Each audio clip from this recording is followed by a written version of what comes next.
दर्शकों, आज मैं उपस्थित हूँ एक नए ग्रह के साथ।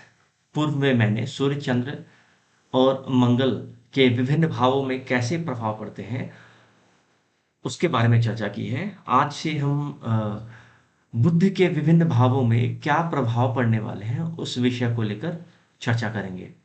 क्योंकि पूर्व में जो हमारे मैंने वीडियो बनाए थे उसमें जो पिछले वीडियो थे उसमें मार्स के 12 भावों में, सभी 12 भावों में कैसे फल मिलते हैं, उसके बारे में चर्चा की थी। उम्मीद करता हूँ कि आप लोग उस वीडियो को ज़रूर देखा होगा आप लोगों ने।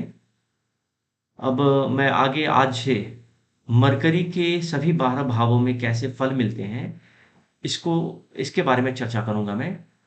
अब चूँकि आज से मरकरी का हो रहा है, तो इसलिए मैं सबसे पहले शुरू करूँगा कि फर्स्ट भाव किन-किन चीज़ों का है, फर्स्ट भाव के कारकत्व क्या-क्या हैं। उसके बाद मैं मरकरी के बारे में चर्चा करूँगा कि मरकरी के कारकत्व क्या-क्या हैं। और उसके बाद फिर हमारा जो आज का विषय होगा कि प्रथम भाव में क्या फल मिलते हैं। तो आइए चलते हैं, देखते हैं कि प्रथम भाव किन-किन चीज़ों का कारकत्व रखता है।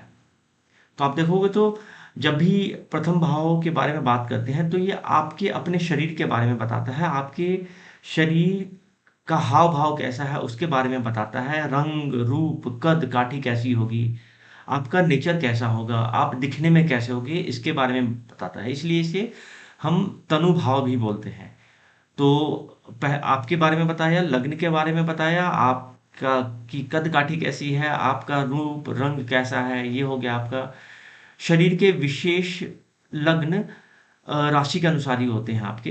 तो जैसी राशि होती है लग्न में, उसी के अनुसार शरीर का जो बाह्य आकृति होती है वह होती है। उसके अलावा आपका यश हो गया, मान हो गया, आयु हो गई, सिर हो गया, आपका सेल्फ के बारे में जो एक्सप्लेनेशन होता है वो भी होता है। उसके अलावा आजीविका का विचार भी हम लग्न से करते हैं, बिकॉज़ लग्न जैसा होगा उसके हिसाब से ही आप अपने रोजगार करेंगे। अब मान लो कि आपको स्वच्छंद रहने की आदत है, आपको किसी के अंडर काम करने की आदत नहीं है, तो निश्चित तौर पे आप वैसे जॉब ढूंढोगे या वैसे जॉब की तरफ इंक्लिनेशन होगा आपका, जिसमें केवल आपके हिसाब से कार्य हो रहा होगा। तो इसीलिए लग्न हम आजीविका का विचार करने में हम लग्न के बारे में भी विचार करते हैं कि कौन सा लग्न है। तो आज हम देखेंगे कि बुध प्रथम भाव में कैसा फल देता है। तो आइए देखते हैं कि बुध के क्या-क्या कारकत्व हैं, किन-किन चीज़ों के बारे में विचार करते हैं हम बुध से। तो बुध एक तो ज्योतिष का बहुत बड़ा कारक है। अगर किसी की फर्स्ट हाउस में या सेकंड हाउस में बुध हो या संबंध हो इन भावों से, तो जातक का कहीं न कहीं इंक्लिनेशन ज्योतिष की तरफ भी होता है। उसके अलावा खगोल विज्ञान से संबंध होगा, फिर अंक गणित से संबंध होता है। ऐसे जातक का मैथमेटिक्स ज़्यादा अच्छा होता है, कंपैरेटिवली अगर दूसरे लोगों से देखें तो। उसके अलावा ट्रिगोनोमेट्री सब्जेक्ट होता है, उसमें भी अच्छी पकड़ होगी ऐसे जातक की। बीज गणित हो गया आपका। उसके अलावा जो कंप्यूटर से रिलेटेड चीज़ें होंगी, उस पे होगा। अकाउंटेंसी पे आपका अच्छा संबंध, आपकी अच्छी पकड़ होगी। उसके अलावा नृत्य हो गया, नाटक हो गया, आपकी बुद्धि हो गई, आपकी जो मेधा क्षमता है वो हो गई, शिक्षा हो गया।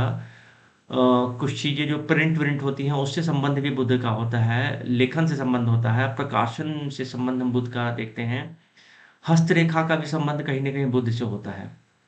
उसके अलावा साइकोलॉजी से रिलेटेड होता है बुध का, और व्याकरण से संबंध होता है बुध का, शब्द भंडार है बुध। उसके अलावा अकाउंटेंसी, सांख्यिकी जिसे हम हिंदी में कहते हैं, उसका संबंध भी बुध से होता है। पर्यावरण विज्ञान का संबंध होता है, अनुवाद कार्य हो गया। उसके अलावा वाणिज्य कारक हो गया, शेयर बाजार, बैंक आदि, इन सभी का कारक होता है। उसके अलावा अगर रोग में हम देखें तो बुध गुप्त रोगों से संबंध रखता है, उदर रोग से संबंधित वायु रोग, कुष्ठ हो गया, इसके अलावा शूल रोग हो गया, संग्रहणी हो गया, उन्माद हो गया। इसके अलावा मनोरोग जो साइकोलॉजिकल जो इश्यूज आते हैं किसी को, वो हो गया आपका। आपकी जो इमेजिनेशन पावर होती है, कल्पना शक्ति जिसको हम बोलते हैं, उसके बारे में हो गया। मुकत्व का विचार हम करते हैं। खराब अगर स्वप्न आ रहे हैं तो उसको भी हम बुध से ही देखते हैं। तो इन सब चीज़ों का विचार हम बुध से करते हैं। तो इनका विचार बेसिकली देश काल पात्र के अनुसार ही आपको करना चाहिए। तो अब हम देखते हैं कि अगर किसी के लग्न से प्रथम भाव में बुध हो तो उसके क्या फल मिलते हैं। तो जिसके भी लग्न से प्रथम भाव में बुध होगा वो जातक काफी विद्यावान होता है, काफी पढ़ा लिखा एजुकेटेड हुआ ऐसा जातक, और अपनी कुल परंपरा के संस्कारों और विवाह आदि को बहुत सोच समझकर विचार पूर्वक निभाता है। मतलब ये है कि आप वैसा जातक काफी समझदार होता है, काफी मैच्योरिटी दिखाता है हर एक काम में, क्योंकि काफी एजुकेटेड होता है और अपनी परंपराओं को वो साथ में लेकर चलता है। इसीलिए ऐसा कहते हैं कि वह अगर विवाह आदि भी करेगा तो सोच समझ कर करेगा और उसे पूर्णतः उसको लेकर चलता है वो। उसके अलावा वह अनेक विषयों का भी अच्छा अध्ययन करता है, अच्छी जानकारी होती है उसे विभिन्न विषयों की। काफ़ी पढ़ा लिखा होता है। उसके अलावा वह देश प्रदेश में घूमने वाला होता है और वह उसकी काफ़ी जान-पहचान होती है लोगों में। क्योंकि एक तो देखो बुध का जो नॉर्मल नेचर होता है वह बुध क्या है प्लैनेटरी किंगडम में राजकुमार है। तो राजकुमार का स्वभाव क्या होता है? वह सबसे हँस बोल के बात करना, सबसे मिल-जुल कर रहना। इसीलिए ऐसे बुध जो लग्न में बैठे होते हैं, तो लग्न में बैठने से उस व्यक्ति के पूरे व्यक्तित्व में बुध का प्रभाव दिखता है। इसीलिए ऐसा जातक जहाँ भी रहेगा जान-पहचान बढ़ा कर रखता है और लोगों से मिल-जुल कर रहता है।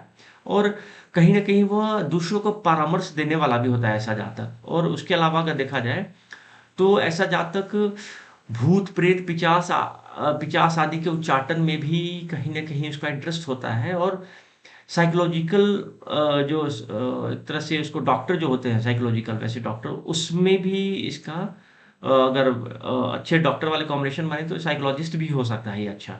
उसके अलावा आप देखें तो काफ़ी सॉफ्ट स्पोकन होता है ये, विद्वान होता है और दूसरों को क्षमा करने वाला होता है, काफ़ी दयालु प्रकृति का होता है ऐसा जातक। अच्छा, उसके अलावा ऐसा जातक कि 27वें वर्ष में आप देखोगे तो जीवन के 27th ईयर में ऐसा जातक कहीं न कहीं धार्मिक यात्राएँ करता है। वो धार्मिक यात्रा आप 4 धाम समझ लो या कुछ वैसे जो भी पिलग्रिमेज होते हैं, उसकी यात्रा करता है। धन लाभ उसे बहुत होता है, विद्यार्जन तो करता ही है ऐसा जातक। और अगर लग्नगत बुध पाप ग्रहों से दृष्ट हो, तो कहीं न कहीं इसको शरीर में रक्त से के दूषित होने के कारण चमड़ा पीला पड़ जाता है, वैसे टाइप के रोग देखने को मिलते हैं। उसको पांडु रोग बोलते हैं हम एक्चुअली अपने शास्त्रीय जो क्लासिकल बुक्स में है, उसके हिसाब से अगर देखें तो उसको पांडु रोग बोलते हैं। तो उसमें क्या होता है बेसिकली कि आपका ब्लड कहीं न कहीं से दूषित हो जाएगा, खराब हो जाएगा और उसकी वजह से आपका जो स्किन होता है, जो भी जातक होगा उसका स्किन अजीब-सा येलोइश कलर में हो जाता है, ठीक है? अब यदि वह लग्न का बुध अगर शुभ ग्रहों से युक्त होगा, तो जातक का शरीर स्वस्थ होता है, फिर वो बीमारियाँ वैसी नहीं होगी, ठीक है? उसके अलावा उसके शरीर का जो एक डिफरेंट टाइप का चमक होता है उसके शरीर में, क्योंकि आप अलग से देख के उसको लग जाएगा जो थोड़ी-सी ना हरितिमा लिए हुए हल्का-सा स्वर्णिम टाइप का उसका थोड़ा शरीर चमकता हुआ टाइप दिखता है उसका। और ऐसा जातक ज्योतिष शास्त्र तो पढ़ता ही है। हाँ, अगर पीड़ित हुआ तो कहीं न कहीं किसी अंग से की कमी भी होती है ऐसे जातकों में, अंगहीन होता है ऐसा जातक और शरीर में कोई विशेष प्रकार की न्यूनता होती है, दुर्बलता होगा, दुर्बल नेत्र होगा और सज्जनों से कहीं न कहीं जो अच्छे लोग हैं उनसे कहीं न कहीं थोड़ा-सा झगड़ा ये सब का माहौल बन जाता है अगर पीड़ित है बुध तब, ठीक है? उसके अलावा 17वें वर्ष में उसको भाई से कहीं न कहीं आपस में मनमुटाव हो जाता है।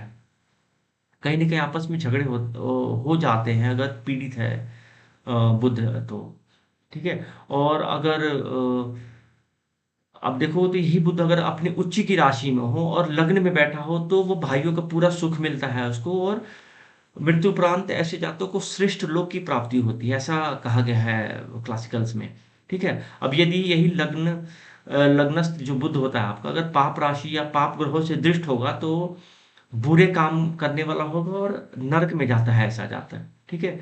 और यही आप देखो कि कहीं न कहीं ऐसा जातक जो शैया सुख है, उससे भी उसको शैया सुख सही से नहीं मिल पाता है और भूत-प्रेत आदि की पूजा करता है ये। क्षुद्र देवताओं की बेसिकली पूजा करता है ये, उसकी उपासना करेगा ऐसा जातक। ठीक है? अब यदि बुध के साथ कहीं शनि अगर बैठा हो या कोई और पाप ग्रह पापी कोई ग्रह बैठे हों बुध के साथ लग्न में, तो ऐसा जातक के लेफ्ट आई में कुछ प्रॉब्लम हो जाती है, कोई क्षति पहुँचने की संभावना रहती है। यदि सष्टेश या बुध अपने नीच स्थान में होगा, तो नीच स्थान में बुध कब होगा? तो जब यहाँ पे मीन राशि होगी, चूँकि आप देखो कन्या राशि में बुध उच्च का होता है, तो अपने से 7th में जब जाएगा ये, तो यह नीच का हो जाता है। तो अगर नीच का बुध यहाँ पे बैठा हुआ है, तो या कहीं न कहीं पाप ग्रह से युक्त होगा और ऐसी स्थिति में ये चीज़ें और उभर कर आएँगी। जो बीमारी से रिलेटेड हो गया या लेफ्ट आई में जो नेत्र से संबंधित रोग है, वो सब चीज़ें होती हैं। अब देखो आप अगर ऐसा जातक फिर क्या करता है कि पाप कर्म भी करता है, क्योंकि अगर नीच का है तो कहीं न कहीं अपना नीचत्व दिखाएगा और सज्जन लोगों से मिलना कम पसंद करेगा ये, और जो जिसको ज़रूरत नहीं है उसको भी दान देगा ये। अपात्र लोग जिसको बोलते हैं उनको भी ये दान देगा। तो ऐसे लोग बुरे कर्म में ज़्यादा इन्वॉल्व हो जाते हैं फिर, ठीक है? अब यदि लग्नस्थ बुध किसी शुभ प्रभाव में बैठा हो तो जातक शुभ प्रभाव में बैठा हो तो जातक निश्चय ही धन्य धान से परिपूर्ण होता है और धार्मिक बुद्धि वाला होता है ऐसा जातक। अस्त्र शस्त्र का ज्ञाता होगा, मैथमेटिशियन होगा और काफी लॉजिकल बातें करेगा और तर्क से कुशल होता है ऐसा जातक। तो उम्मीद करता हूं कि बुद्ध के प्रथम भाव से संबंधित जो भी चीजें मैंने बताई हैं आपको क्लियर हुई होंगी। अगर कहीं पे क्लियर नहीं हुई हैं तो आप मुझे जरूर कमेंट बॉक्स में लिखें, और अभी तक अगर चैनल को सब्सक्राइब नहीं किया है तो ज़रूर सब्सक्राइब करें। उम्मीद करता हूँ कि वीडियो अच्छा लगा होगा। अंत तक मेरे साथ वीडियो में बने रहने के लिए बहुत-बहुत धन्यवाद। नमस्कार।